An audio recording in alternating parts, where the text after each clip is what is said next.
Formaður Rafiðnaðarsambandsins segir það gegnumgangandi að þegar almenningur á Íslandi reyna að mótmæla taki stjórnmálamenn og fjölmiðlar höndum saman og geri lítið úr mótmælanum. Sólveig Bergmann. Fjölmiðlar, þeirra á meðal fréttastofa Stöðvar 2, hafa verið gagnrýndir fyrir fréttaflutning af mótmælum í miðborginni í gær.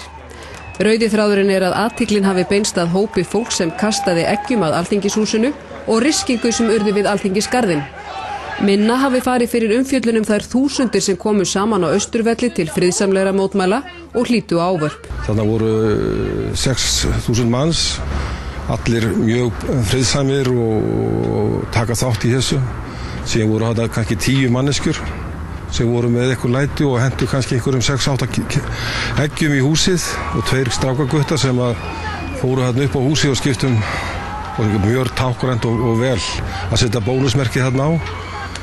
Og allt í kringu þetta að þetta djúsi, tóku myndir af þessu og sögðu fréttamennir, það var bara þetta sem þeir tóku myndir af. Og maður var mjög undrandi og ósáttu við það, hvernig tekið á þessu.